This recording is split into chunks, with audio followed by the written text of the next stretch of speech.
The grandest door in the palace opens onto solid stone. It is 12 feet tall, carved from teak, banded in iron, framed by columns of pink sandstone. Every visitor who has ever stood before it assumed it was the main entrance to the palace. It is not an entrance to anything. Behind it, where a doorway should lead into a hall, there is only wall. Solid masonry, original to the building, never cut, never opened. The most beautiful door in the entire palace was built to open onto nothing at all, and the man who built it spent a fortune making certain it looked exactly like a door that worked. The question is why? The palace stands in Rajasthan, in the dry hills of northwestern India, and it was built in the 1690s by a wealthy merchant prince named Devraj Singh. Singh was not royalty, but he was richer than most kings of the region. He had made his fortune in the trade of indigo and salt, moving caravans across the desert to the coast and back. By the time he was 50, he commissioned a palace that would announce to everyone exactly how far he had risen. It was magnificent. 3 courtyards, a hall of mirrors, gardens fed by a stepwell cut 90 feet into the rock, and at the front, facing the road that every traveller used, the great door. Travellers would approach it. Merchants, officials, guests. They would stand before the towering teak doors, and they would wait to be admitted. They never were, because the door did not open. It had never opened. There was nothing behind it but stone. To enter Singh's palace, you had to know the secret. The real entrance was small, a plain wooden door, barely shoulder width, set into the side of the building behind a screen of carved stone. It was easy to miss. There was no path leading to it, no markings, nothing to suggest it was the way in. Singh's household used it daily. His family, his servants, his trusted associates. They all entered through the small hidden door, while the magnificent false door at the front stood sealed and useless, impressing everyone who passed. This was not an accident of architecture. The palace records, account books, builders' notes, payment ledgers, all preserved in the family archive, show that Singh paid extra, a great deal extra, to build it this way. He paid his masons to construct a door that could never open, and he paid them again to hide the door that did. At first, historians assumed the answer was obvious: defense. A false grand entrance is a known trick. An attacker, a thief, an assassin, they go for the obvious door. They waste time. They announce themselves. Meanwhile, the household slips in and out through a hidden passage the enemy never finds. It is a clever theory, and in Singh's case, it is almost certainly wrong, because the account books reveal something the defense theory cannot explain. Singh did not build the false door first and the hidden door as a secret addition. He built them at the same time, from the same plans, by the same masons. The deception was the design. From the very first day, the palace was meant to present a doorway that lied and conceal the one that told the truth. And there is one more detail, a line in Singh's own hand, in the margin of the building accounts, next to the cost of the great false door.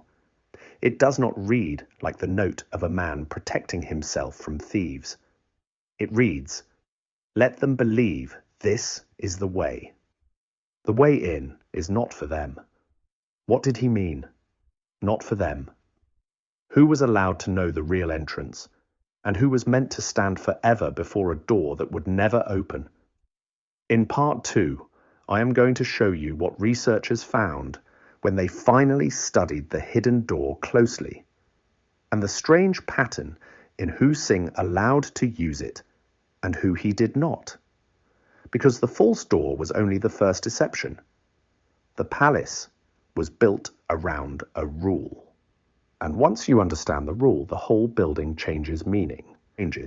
The hidden door tells a stranger story than the false one. When researchers finally examined it closely, they found something no one expected. The small wooden entrance, the real way in, was not just hidden, it was controlled. Set into the stone beside it was a system of carved niches. Researchers believe each person permitted to enter the palace was given a token, a small carved object that fit a specific niche. No token, no entry. The household could see, at a glance, exactly who was allowed inside and who was not.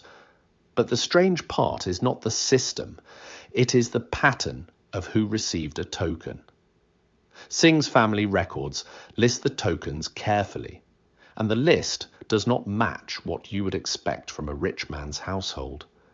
His business partners, the men who made him wealthy, were not on it. His fellow merchants, the officials he dealt with, even some of his extended family, none of them were given the real entrance.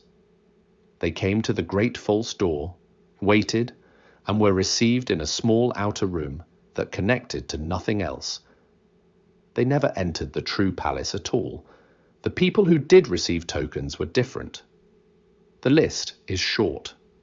His wife, 3 of his servants, a teacher, and a handful of names that appear nowhere else in any of Singh's records.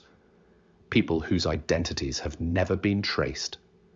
The wealthy and powerful stood outside. The unknown and the ordinary walked in. Singh had built an entire palace to reverse the world. Inside his walls, the rule that governed everything outside, money opens doors, was deliberately broken. The question, of course, is why? And here the records go quiet. Singh never explained himself in writing beyond that single line. He left no manifesto, no philosophy, no confession. He built the palace, he lived in it for 19 years, and he enforced his strange rule without ever telling anyone the reason. The people who knew, the few who held tokens, never wrote it down either. Whatever Singh was doing inside those walls, the ones he trusted kept his secret as completely as he did. After his death in 1714, the palace passed to his son, and his son did something revealing. He stopped using the hidden door.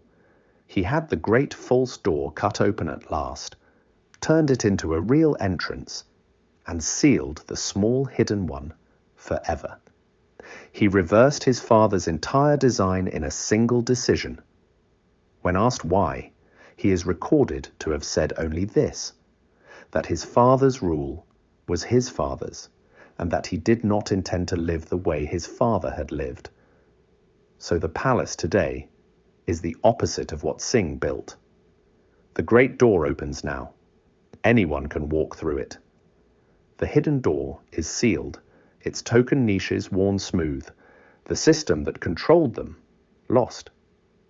The building Singh designed to separate the worthy from the powerful has become an ordinary palace with an ordinary entrance. Only the account books remember what it once was. A palace whose grandest feature was a lie, a hidden door that judged everyone who approached it, and a rich man who decided, for reasons he took to his grave, that the people the world let in were exactly the people he would keep out, and the people the world overlooked were the only ones he would allow inside. We know what Devraj Singh did. We know how carefully he did it. We know he spent a fortune to make a door that lied and hide a door that told the truth. We will never know what he was protecting or what he was testing when he decided that the way in was not for them. So I will leave you with the question Singh never answered. If you built a palace and you could let in anyone you chose and keep out anyone you wished, who would you stand before the door that never opens, and who would you trust with the way inside? Tell me in the comments. I read every one. Some men build doors to keep people out. Devraj Singh built one to find out who deserved to come in. If you want to know about the palace in Korea that sits at the bottom of a lake the local people have refused for 300 years to ever drain, that story is coming next. Subscribe, and I will see you there. One final thing. Devraj Singh, his palace, and the token system in this story are fictional constructions built from real historical patterns, including the false doors found in palaces and tombs across many cultures. The question underneath this story is worth asking.